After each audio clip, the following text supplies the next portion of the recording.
A number of you will be joining as officers of the Indian Army, a great professional army. You won't be rich, you won't have wealth, but you'll have something much better. Respect in the professional army. You will be respected wherever you go.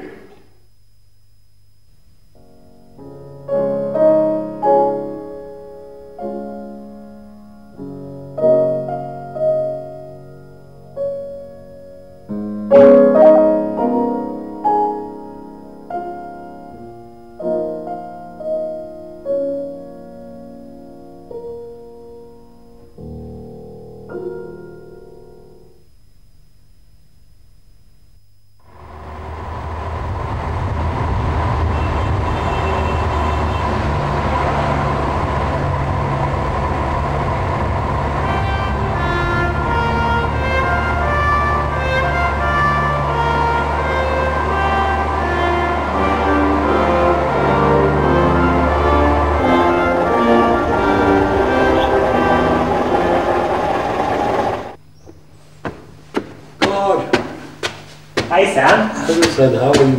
Aren't you happy to see me? When did you come? Oh, just now. How long are you here for? What, 5 days? Too long. Come on. Come on. Sam Hormasji Framji Jamshedji Manekshaw was born in a Zoroastrian family at Amritsar in 1914. So? One of the finest military commanders of the nation, Sam became India's first Field Marshal in 1973, attaining the highest rank in the Indian Army. His role as the Army Chief during the Bangladesh war operations had been vital to the country's outstanding victory.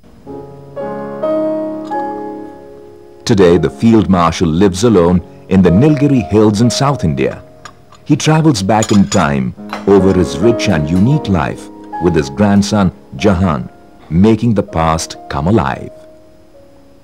So Sam, tell me about the beginning of the Bangladesh war. The Mukti Bahini. Oh, usual political stunts.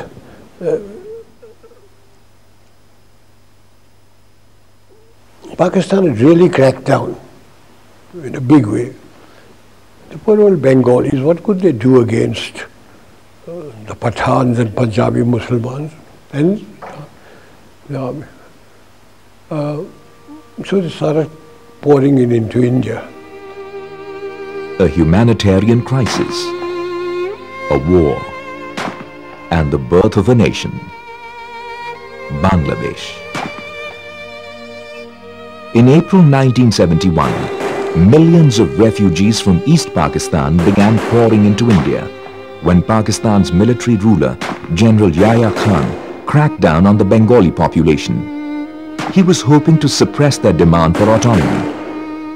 Situation created by the Indian aggression is leading the two countries to a point of no return. The sole bond of religion was not strong enough to hold this population of 75 million under the yoke of Pakistan any longer. Under the leadership of their popular leader, Sheikh Mujibur Rahman, they demanded an equal and rightful share in governance of their own country.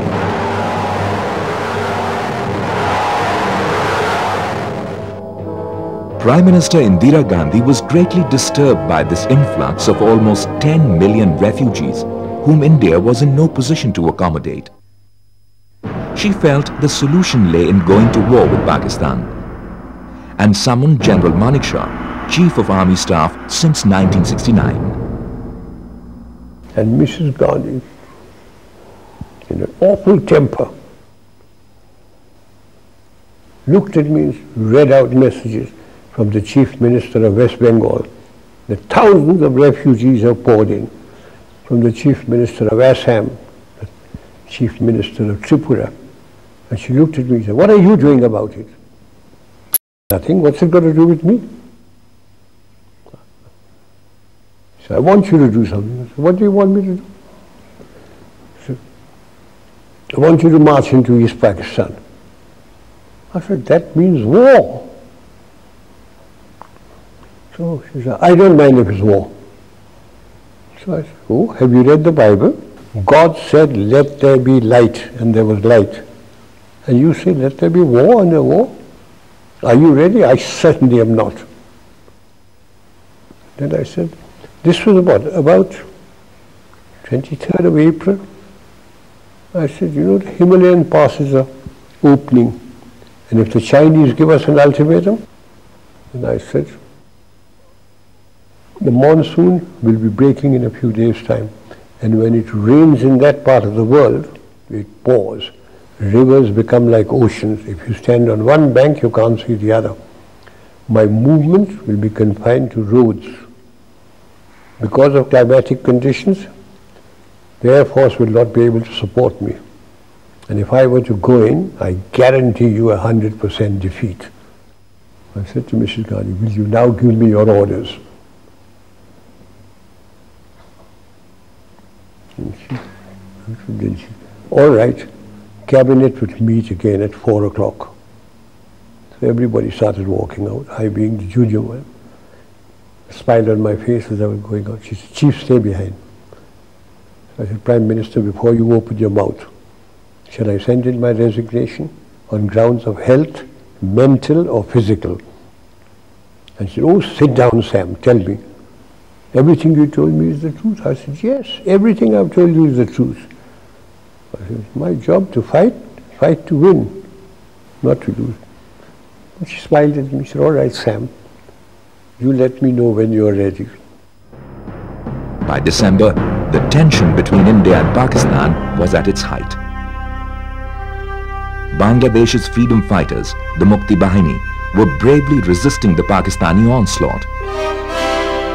The war finally began on the 3rd of December 1971 after Pakistan attacked several Indian airfields. Strategic military planning ensured excellent coordination between the Army, the Navy and the Air Force. India did not have to fight any foreign ally of Pakistan, neither China nor the United States of America, both of whom could have been very dangerous.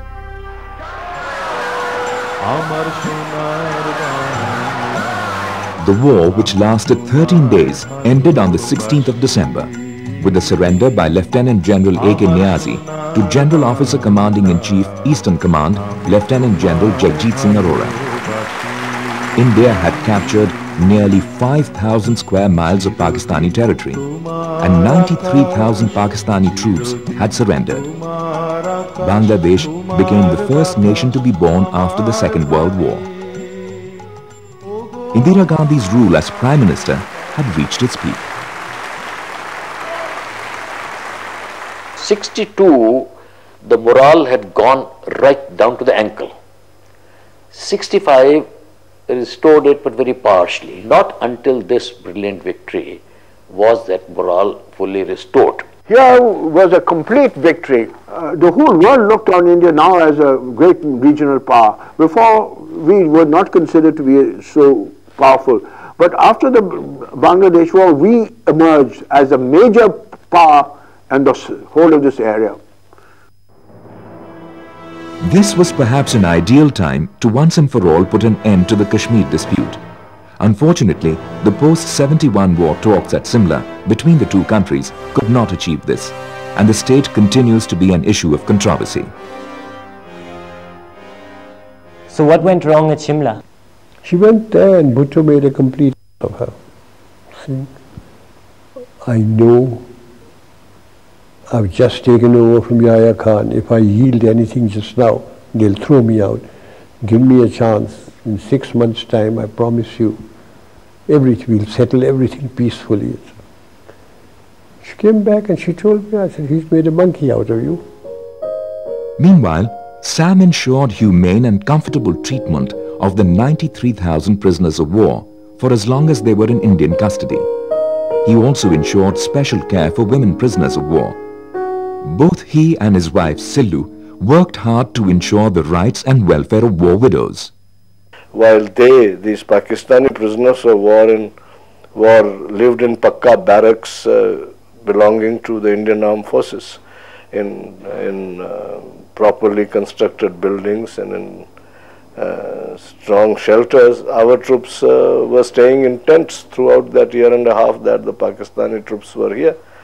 I went to Pakistan about 2 months after the conflict, and they really gave me a first-class welcome. The governor, this was at Lahore, the governor invited me for lunch, gave me a martini before lunch, wines at lunch, and during lunch he said, "General, will you do me a favor?" So I said, "If I can, Mr. Governor, I will." I thought he was going to be asking me about some relation of it. He said, "My staff is outside. They want to shake hands with you." I went out, and there they were all lined up. About the 11th man took his pagri off and put it at my feet. So I picked it up. I gave it to him. "ये क्यों आपने किया?" कहता, "हजूर, आप थे तो हम बच गए. मेरे 5 लड़के आपके कैदी हैं. उनकी चिट्ठी आती है कि आपने सबको कुरान शरीफ दी. वो लोग बैरक में सोते हैं, आपके जवान बाहर सोते हैं. वो लोग चारपाई पे सोते हैं, आपके जवान ज़मीन पे सोते हैं.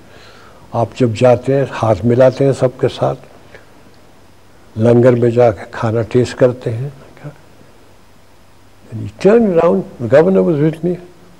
अब हम कभी नहीं मानेंगे साहब कि हिंदू खराब है. And I got into trouble in my own country. The bureaucrats and the ministers complained about me कि चीफ साहब तो उनको ऐसा रखते हैं कि जैसे उनके जवाई हैं, as if they were my sons-in-law. They complained against me, cabinet meeting, at the meeting. Mr. Gandhi looked at me. I said, "Prime Minister, they were soldiers. They fought. They fought extremely well. They lost. And I'm looking after the soldiers. No, I've forgotten all about the war and everything." Soon after the war, General Manekshaw was awarded the Padma Vibhushan for his exemplary contribution to the nation. On 1st of January 1973, he was made India's first Field Marshal, a rank that is held for life. He therefore continues to be the senior-most officer of the Indian Army. I think he deserved it. He was the army chief, and he had won the biggest victory we have ever had. He was the army chief, and therefore credit has to go to him. He is one of the finest military commanders that India has produced. Why one of? Perhaps the foremost. Sam, what was your greatest achievement in the army? Do you know, from the rank of 2nd lieutenant to field marshal, I have never punished a man. My adjutant general, when I was the chief, and my judge advocate general used to get, oh, wild. Court martial proceedings would come to me. If they said not guilty, I'd sign. If they said guilty and punished, I'd take the file home, I'll look at it, I'll say, no, I think witness number 3 has lied with the so-and-so thing. And they say, how can we maintain discipline with you as the army chief? You're not punished. I say, you damn chaps, sit in Delhi with your wives and your children in lovely homes, and you forget what those chaps are going through. About a year after the Bangladesh war, I had come down from England, and we went shopping for, just father and I, because I wanted to buy some cutlery. And we happened to find ourselves in Connaught Circus. And somebody, I think it was one of the shopkeepers where we went inside, recognized my father. Next thing you knew was he must have phoned up his friends, or the grapevine, whatever it was. But the whole area where we were, every shopkeeper was out. Every shopkeeper had something to say, came and talked to him. somebody wanted to touch his feet, somebody wanted to give him a present, somebody had some story to tell, and it was amazing how much affection and respect he commanded at that time. I couldn't go anywhere when people would ask, General, when are you taking over? One evening at 4 o'clock in my office, I was having tea when Mrs. Gandhi rang up. She was in Parliament House. And she rang up and said, Sam, are you very busy? And I said, Prime Minister, the Army Chief is always busy, but never too busy to talk to his Prime Minister. She said, can you come over? And I said, I'm having tea here. She said, oh, I'll give you tea. I said, I have good tea here, you'll give me muck. He said, oh, come over. So I said, okay. So I got hold of the ADC. I said, the girl wants me. Come on, get the car. The girl wants me. They always knew I'd talk like that. So we got into the car, went to Parliament House. She was sitting in her office at a kidney-shaped table. She was an actress. She was sitting down like this. I walked in my breezy way. I said, hello, Prime Minister. You seem worried. What's wrong? She said, I've got problems. So I said, oh, cry on my shoulder. What are your problems? And she looked me straight in the face and said, you are my problem. So I said, now what have I done? Have I made a speech? Have I done something stupid? So I said, what have I done now? She said, everybody says you are going to take over from me. So I said, and what do you think? She says, you can't. And I said, oh, you think I'm so incompetent? I didn't mean that, Sam. You wouldn't. She has a long nose, I have a longer one. I put my nose next to her. I want to tell you, I have no intention or even a thought of getting involved in politics or taking over, as long as I command my army without interference. Okay, you have told you enough about Mrs. Gandhi and myself. Morarji Desai. Ah, you want to know about Morarji Bhai. You've been dying to tell that story, haven't you? I've got 2 or 3 stories about Morarji Bhai.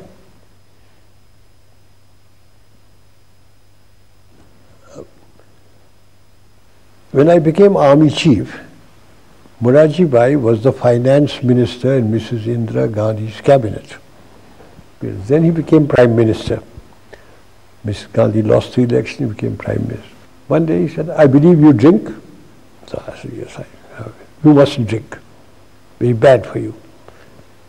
So I said, Prime Minister. I come to my Prime Minister, he said, you mustn't drink. I go to a party and I talk to a pretty girl. My wife says, you mustn't talk to her. I'm a field marshal, is life worth living? He says, your wife is quite right. Drinks and pretty girls will ruin you. I said, they haven't ruined me so far.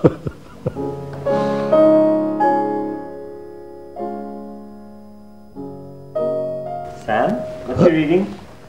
Some muck, as usual. Look what I found from Bombay. What?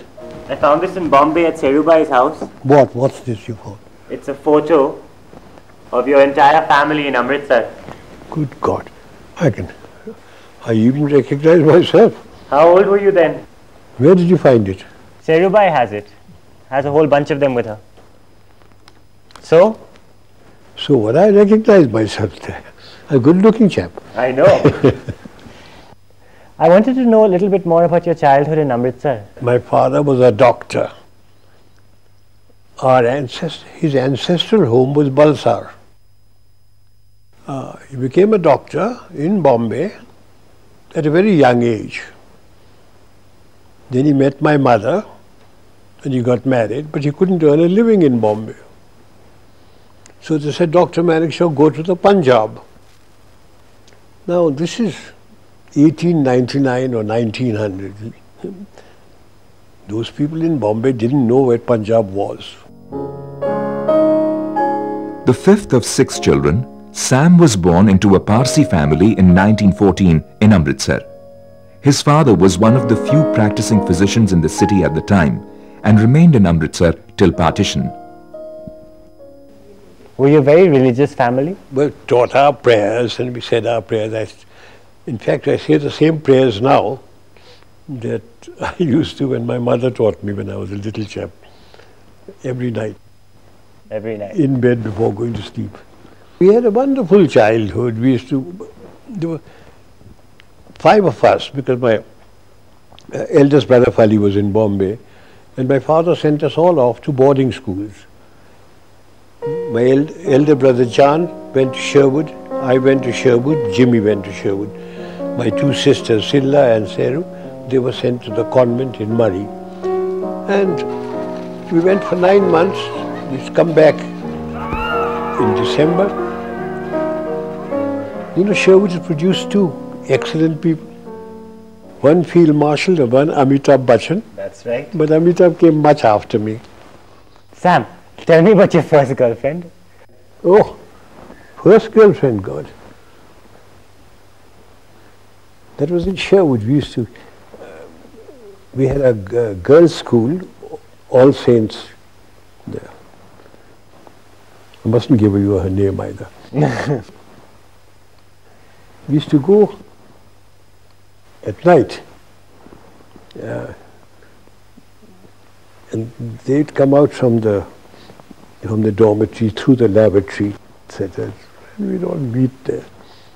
We were all stupid chaps, you know. Did watching your father work as a doctor give you ideas of what you wanted to do with your life? I wanted to become a doctor myself. How strong was that desire? Very strong. My father had promised to send me. He'd sent my 2 elder brothers, Fali and John, to England, and they became engineers. And he promised to send me to England too, if I did well in my senior Cambridge. So when my results came for the senior Cambridge, I'd done extremely well. I passed out top in the school. I'd got 8 subjects. I'd got distinguished in 8 subjects. And I came to my father. I couldn't do any better. So he promised to send me to England. And he said, my son, I promised, I'll keep my promise, but you're only 15. Join college here, and when you're 18, I'll send you. And I was so stupid, I didn't talk to my father for 18 months. And I read in the papers that there was an army examination. So I got money from my mama. I went to Delhi, appeared for it, and I got into the army. In 1932, Sam joined the first batch of the Indian Military Academy, Dehradun, as a gentleman cadet. He went on to study at the Staff College, Quetta, and still later to the Imperial Defence College in the United Kingdom. He was quite popular amongst the fellow cadets, but he got into small trouble because of his some pranks that he played time and again. And you know what my first confidential report was? This officer, dash, I beg his pardon, dash, may someday become an officer. You know, those days, every officer who joined the Indian Army, British or Indian, had to do 1 year with a British regiment. So I did my first year with the Royal Scots. That's right. And they couldn't, the jocks couldn't pronounce my name. They used to call me Mr. Macintosh. During World War II, Sam fought as an officer of the Frontier Force Regiment under General Slim. While defending the bridge over the river Sitang in Burma, he was severely wounded by Japanese troops. Recognizing his courage and fearing he would not survive, Major General Sir Richard Cobbins removed his own military cross and presented it to Sam as an immediate award for gallantry in the field. I was a major. Japanese thrashed the life out of us. Jap put a whole burst of Tommy gun into my stomach. Nobody thought I'd ever live. My mother-in-law always used to start saying her prayers early in the morning around about 4 o'clock. And as she was saying her prayers, suddenly she looked up and she saw my husband drenched in blood. and she knew that Sam was wounded, because my husband and Sam were very close to each other. And within 2 or 3 hours, we got a telegram saying Sam was wounded. It was, what, 36 hours after I was wounded. And I was lying there moaning, blood coming out of my mouth and from everywhere else. And my batman, Mayor Singh, got hold of the surgeon, Australian surgeon, said, my Saab is wounded.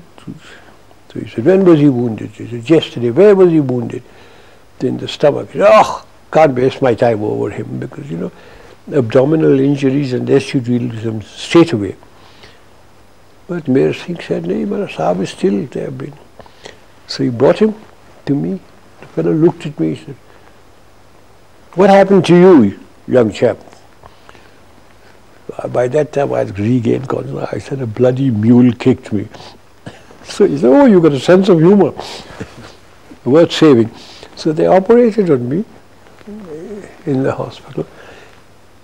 After partition, I became director of military operations, and I remained director of military operations for 3.5 years. I was sent to Kashmir with VP Menon, who was the state secretary. The Maharaja's army had, the Muslim element had revolted, the tribesmen had come in, and I was sent there with him, VP Menon, to see if he can get the accession from the Maharaja, see what the military situation was like. And at about midnight, the Maharaja signed. He kept on saying, you must send soldiers in. He said, we can't send soldiers into your state unless you accede to India. So at midnight he acceded to India. VP Menon handed over the accession papers to Mountbatten. Mountbatten looked at me. He said, Manekshaw. He didn't call him Manekshaw. What's the military situation like? I said, very bad, sir. The tribesmen are busy looting and raping about 9 kilometers away from Srinagar and the airfield. If they once get in, we've lost Kashmir, because we won't be able to fly troops in, etc. So he looked at Nehru, and Nehru talked and all, until Sardar Patel lost his temper. He said, Jawaharlal, do you want Kashmir or do you want to hand it over? He said, of course, Kashmir is ours now. So he said, will you issue orders? And before he could issue orders, Sardar Patel said, you have received your orders. So I walked out and we started flying troops into Kashmir. What was your relationship with Sardar Patel like? Sardar Patel was Home Minister, and I had a good relationship with him. Every morning, VP Menon and I would go to his place, and he would be sitting down there. His daughter, Bunny Ben, sitting cross-legged with a Parker fountain pen, a brown Parker pen, taking notes. And he would say, VP, I want Baroda. Take him with you. I would go as the bogeyman in uniform. When the killings were taking place in Calcutta, by British Commander-in-Chief, he came along and said, hey you, the Sardar wants you in Calcutta. So I said, why me, sir? He said, he phoned, he wants you there. An aircraft has been laid on for you. So I went there. The Sardar was with the Chief Minister, B.C. Roy. When I went in there, he said, I don't want arguments, etc. I'm going to ask you a question, I want an answer. If I hand over the situation to the army, how many Bengalis will you kill and how long will it take you? I was a very young brigadier. So I opened my mouth. I said, sir, about 100 in about a month. So he said, turned round to Bidhan Roy, he said, thousands are being killed. He said, go and kill them, take over. And he deployed troops all over Calcutta. We didn't have to kill anybody. Everything finished. He said, come here. You know. And in Gujarati he tells me, "Tumhe sachu nahi bolo?" So I said, what have I done? He said, "Tumhe kahlu ki 100 Bengali na marso ne ek bhi nahi maryo." Then he told me, he said, well done, thank you. Brigadier Manekshaw, as he was then, made quite a name for himself as the director of military operations, and his highly professional manner of working brought him to the knowledge, more correctly, brought him into notice of all that mattered in the country and in the services. And very often at about 7:30 or 8 o'clock in the evening, when we were going back, he would come and sit with all the G3s, the captains, with his feet on the table as usual, cracking jokes and discussing matters, but in a most informal and lively manner. Oh, he was very fond of junior officers. He is always joking and laughing and pulling their legs, and you know, the junior officers were very pally with him. They never felt any fear of a senior officer or anything like that. Sam was very, very jolly chap. After being Commandant of the Infantry School Mau in 1955, Major General Manekshaw had become Commandant of the Defence Services Staff College Wellington, Nilgiris in 1959. In 1961, there was an inquiry against General Manekshaw, instituted by the then Defence Minister Krishna Menon. Sam was accused of being too anglicised, and statements allegedly made by him on various occasions in the past were collectively dug up and used as evidence.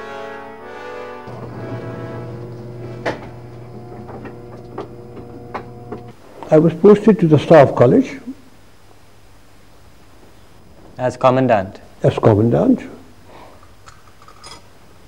And they hatched up a plot against me.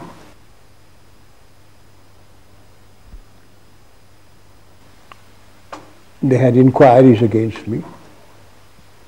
And what were the charges against me? That I am more British than Indian. That I am alleged to have said that I will have no instructor at the Staff College whose wife looks like an ayah. Oh, in some ways you can say that the charges were very comic. He was alleged to have made remarks which no man in his senses would really make. Sam had a habit of speaking out of turn, and what he said could be misinterpreted. Sam was genuinely a nationalist, but he used to come out with most outrageous remarks. Actually, it was all rubbish. There was nothing in it. It was just twisted, just to fix him. He seemed to handle it very well, because he did not let it affect his behavior pattern as an instructor or as a commandant. How did Mama react to all of this? We didn't bat an eyelid. We just carried on as if nothing had happened. Towards the end of the inquiry, China attacked India over a border dispute in October 1962. The attack took everyone, including Pandit Nehru, by surprise, and the Indian Army, completely unprepared for a war, faced a debacle. Sam was sent to Tezpur as General Officer commanding 4 Corps.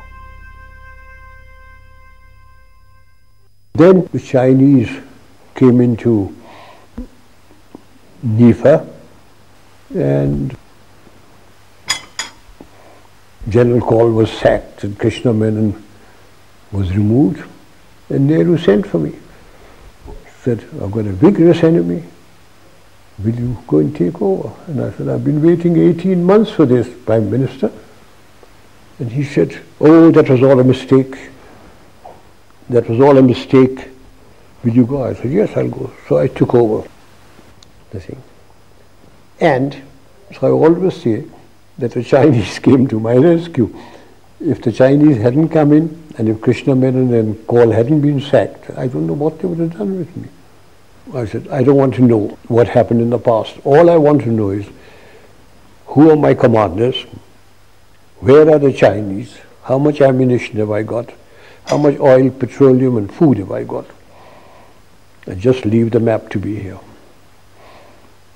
Which they did. After half an hour, I rang the bell, they came in, and I said, I don't know whether I'm doing right or wrong, but these are my orders. And that was the time when the Chief of Staff took his hat off, flung it on the ground, jumped on it. He said, thank effing God, at last somebody is giving orders. We have never had orders before. And my orders were that we'd start advancing. They were. Now, Khanna, Leisha. So Sam, tell me about when you joined the Gurkhas. Oh Lord.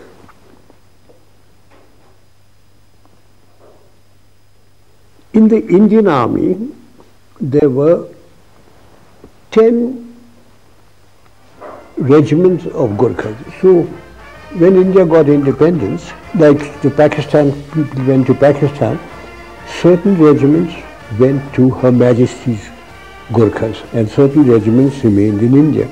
But there was a treaty between the King of Nepal and the British government that all Gurkha regiments would be officered by British officers.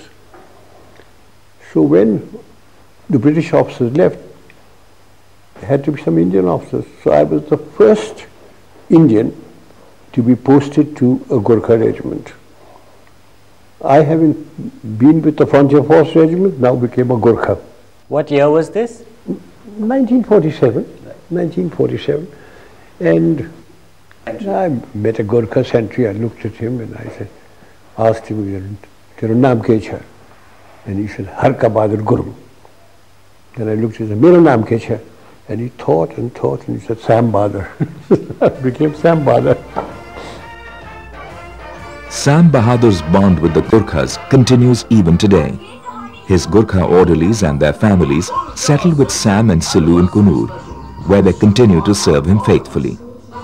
The underlying affection between them is apparent to all those who visit their home.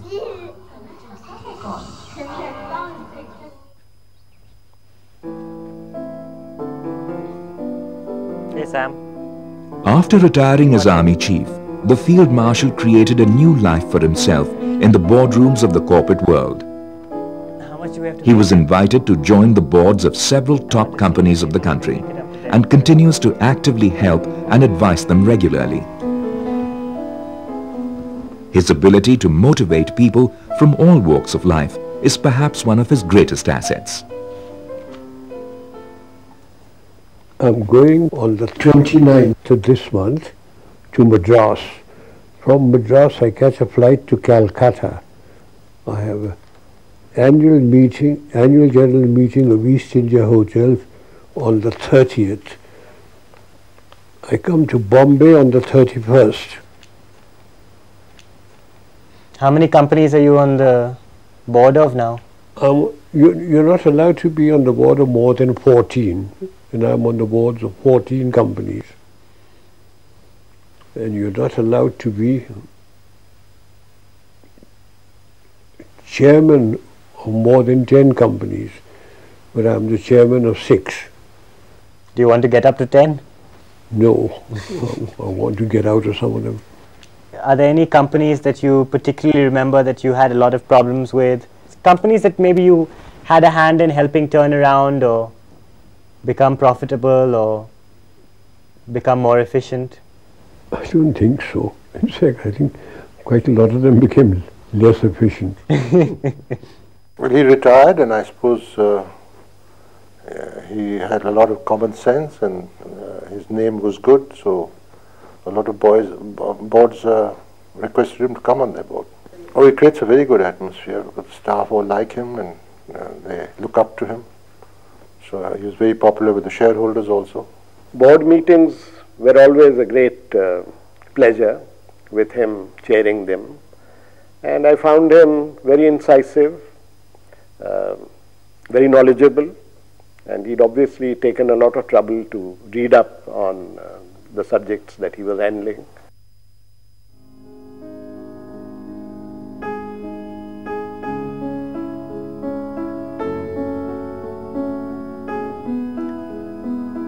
calm and constant presence in Sam's life was his wife, Silu. Her recent loss has left a deep void in his existence.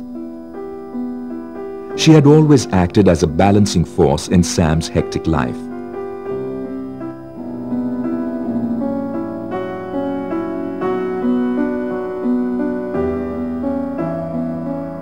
A talented artist, Silu was actively involved in the Army Wives Welfare Association, particularly during the Bangladesh War. After settling in Kunur, she played an instrumental role in taking forward a small medical clinic for the poor, which is now well known throughout the Nilgiris.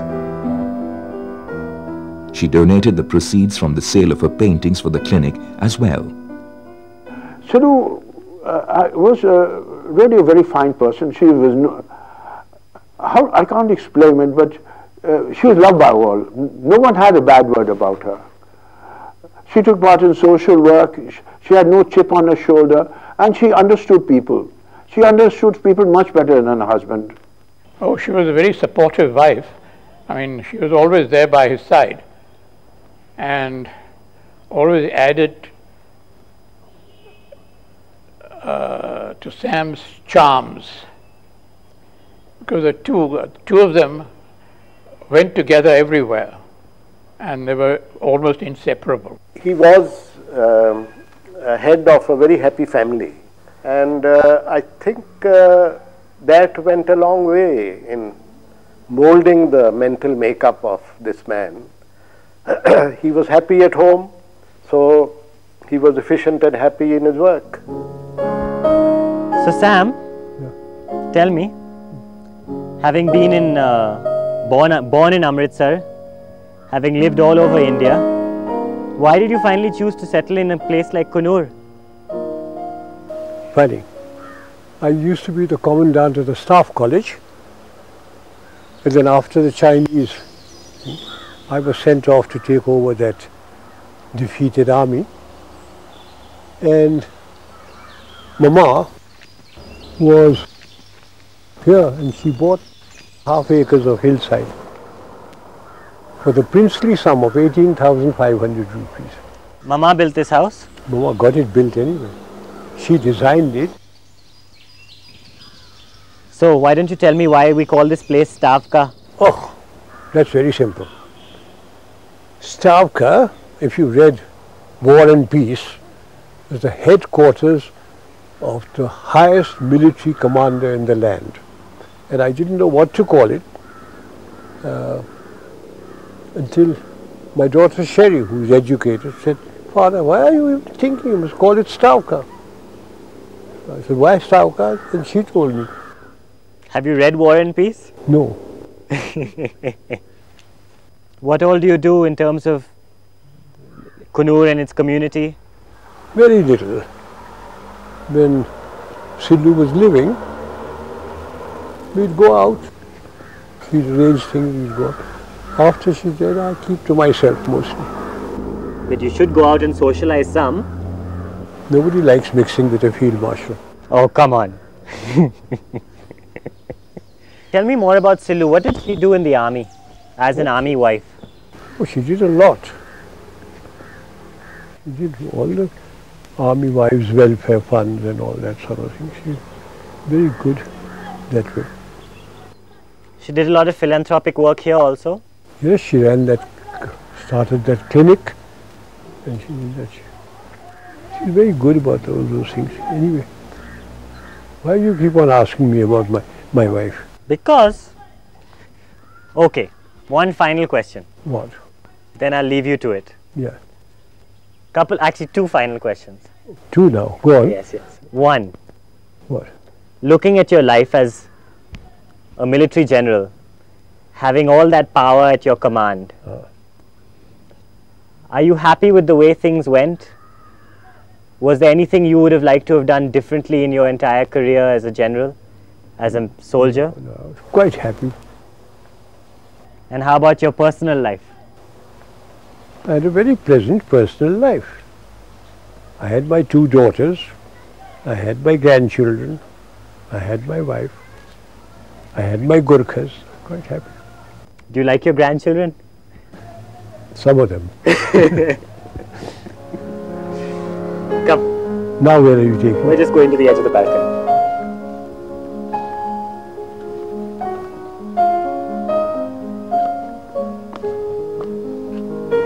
And that we're going to plant tomorrow. Delphiniums.